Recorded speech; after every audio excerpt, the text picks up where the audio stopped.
Assalamualaikum warahmatullahi wabarakatuh. Perkenalkan, kami di sini dari kelompok yang terdiri dari saya sendiri atau saya Rahadian dengan NRP 2030-191 dan ada Muhammad Farhan Mahardika dengan NRP 20-189 dan ada Bisma Fardito dengan NRP 20-30-180. Di sini kita akan membahas pengembangan model ekonomi order quantity atau IOQ dengan mempertimbangkan kadaluarsa dan special price. Lanjut saja ke pembahasannya. Yaitu pembahasan pertama ada pendahuluan. Di sini ada latar belakang. Untuk latar belakangnya itu persediaan sangat berkaitan dengan penyimpanan bahan baku atau bahan setengah jadi atau barang jadi untuk dapat memastikan lancarnya suatu sistem produksi atau kegiatan bisnis bagi suatu perusahaan atau industri atau end node. Persediaan merupakan faktor terpenting dalam perusahaan atau perindustrian untuk kelancaran proses produksinya. Kebanyakan industri proses, terutama industri pengolahan makanan, sering mendapatkan permasalahan persediaannya. Kendala dalam menentukan jumlah kuantitas pemesanan bahan baku menjadi sulit bagi perusahaan pengolahan makanan, yaitu dengan adanya masa batas waktu atau waktu pakai atau kadaluarsa dari bahan baku itu sendiri. Hal ini menyangkut masalah keamanan produk-produk pada saat nantinya akan dikonsumsi. Faktor lain yang mempengaruhi model persediaan adalah adanya pemotongan harga satuan dari suatu item selama periode pemesanan reguler oleh supplier dan keterbatasan kapasitas gudang. Kemudian di sini ada identifikasi masalah yang sudah saya jelaskan di latar belakang, yaitu bagaimana menentukan kuantitas persediaan dan meminimalisir biaya persediaan dengan mempertimbangkan adanya faktor harga spesial dan waktu kadaluarsa bahan baku. Kemudian masih di pendahuluan juga ada tujuan dan manfaat. Untuk tujuan dari pengembangan model ini adalah untuk menentukan pemesanan optimum dengan meminimalisir biaya persediaan dan perencanaan kuantitas bahan. Dan manfaat dari pengembangan model ini adalah diharapkan dapat digunakan untuk menentukan kuantitas bahan baku di saat bahan yang dipesan tersebut memiliki harga spesial dan waktu kadaluarsa yang harus dipertimbangkan. Nah, untuk deskripsi sistem di sini ada deskripsi sistem aktual di mana awal mula bahan baku itu sampai yaitu dari supplier dan ditentukan jumlah pemesanannya, biaya simpan, kemudian dari total pembelian dan terdapat juga biaya pemesanan, kemudian ada biaya pembelian dan kemudian ada permintaan dan terakhir adalah sampai ke konsumen. Nah, untuk selanjutnya akan dijelaskan oleh teman saya itu Kang Bisma.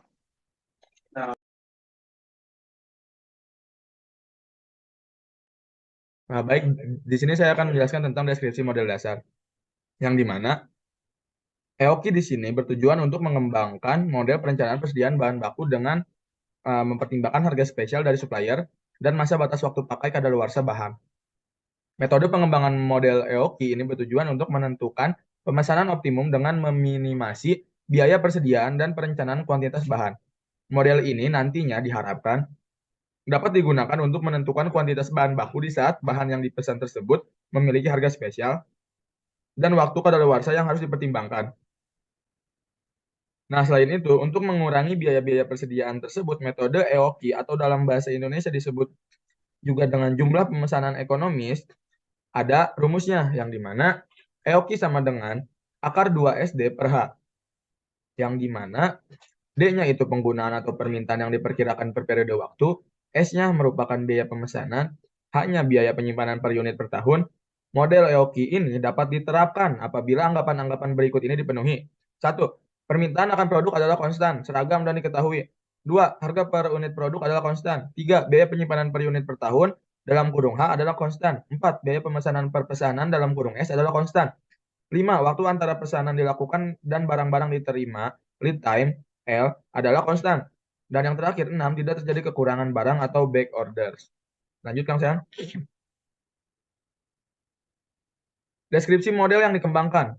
Dalam pembahasan EOQ dasar, nilai penambahan Q optimal diperoleh tanpa memperhitungkan apakah telah tersedia tempat untuk menampung jumlah tambahan persediaan sebesar Q unit yang akan datang sekaligus. Jika kapasitas tempat penyimpanan persediaan adalah Q maksimal, maka penambahan Q optimal pasti dapat ditampung. Di sisi lain, situasi-situasi seperti ini dapat disimpulkan bahwa pemanfaatan peranan lambda dalam Lagrange multiplier digunakan untuk membatasi seberapa jauh penambahan persediaan Q mampu ditampung pada fasilitas yang tersedia atau F. Pada model ekonomi order quantity atau EOQ, pemesanan pada setiap periode dilakukan dengan kuantitas optimal selalu sama. Dari gambar di atas terlihat bahwa persediaan berkurang dengan laju tetap selama waktu T. tingkat persediaan mencapai akhir siklus berakhir dengan nol. Pada saat jumlah bahan baku di gudang sama dengan nol, maka bahan yang dipesan juga datang sehingga tingkat persediaan mencapai jumlah banyak Q. Pola ini berulang terus-menerus selama periode T. Lanjut, Kang Sehan.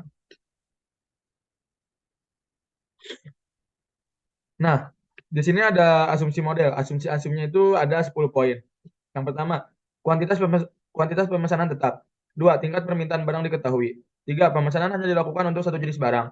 Empat, laju produksi konstan. Lima, lead time diketahui dengan konstan. Enam, kapasitas produksi tidak terbatas.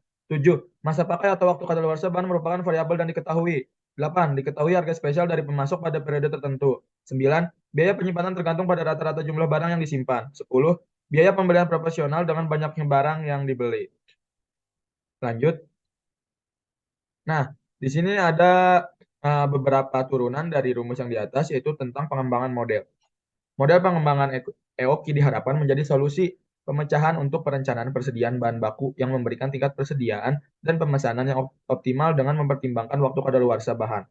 Jika persediaan bahan diadakan sebesar Q dan terdapat bahan kadaluarsa sebesar QK yang terjadi pada akhir periode T, maka terdapatnya sejumlah bahan yang kadaluarsa mengakibatkan terjadinya kekurangan bahan juga sebesar QK.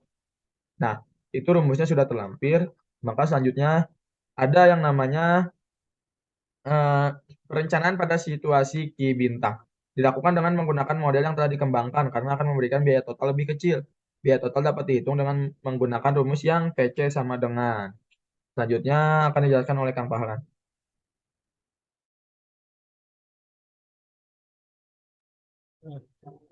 Selanjutnya ada hasil pengujian model. Itu perhitungan kuantitas pemesanan dalam model hasil pengembangan berdasarkan persamaan Q bintang. Maka didapatkan Q bintang yang 133 unit. Kemudian sedangkan untuk mencari jumlah bahan baku yang kadaluarsa adalah sebagai berikut. Didapatkan QK-nya dengan 114,2 yang dibuatkan menjadi 114 unit. Kemudian ada T1-nya didapatkan 9,5 hari. Waktu kadaluarsa bahan sebesar 3 ditambah 9,5 hari yang di mana 12,5 hari dengan biaya totalnya yaitu eh, terlampir. Nah, kemudian perhitungan kuantitas persamaan dengan model persediaan LQ didapatkan 100 unit dengan interval pemesanannya 50 hari dan besarnya jumlah bahan yang kadaluarsa sebesar 81 hari sehingga biaya total yang dikeluarkannya terlampir. Nah, analisisnya dalam model dasar Ryoki ini, jika kita lihat terdapat asumsi-asumsi yang mungkin tidak berlaku untuk setiap situasi persediaan, meskipun Ryoki umumnya direkomendasikan dalam operasi di mana permintaan relatif stabil, item dengan variabilitas permintaan seperti musiman tetap dapat menggunakan model dengan eh, pergi ke periode waktu yang lebih singkat untuk perhitungan LQ. Nah, salah satu kelemahan dari model LQ ini yaitu tidak memperhitungkannya perubahan harga, sehingga melalui pengembangan model ini aspek penurunan harga dikarenakan diskon menjadi penting, di mana jumlah pembelian seringkali dapat mempengaruhi penurunan harga. Oleh sebab itu, perusahaan biasanya harus bijaksana dalam menentukan ukuran pembelian. Berdasarkan hasil pengujian numerik, kita bisa melihat bahwa ukuran pemesanan optimal sangat berbeda. Ketika ada diskon, ukuran pemesanannya adalah 114, sedangkan ketika belum ada diskon adalah 100.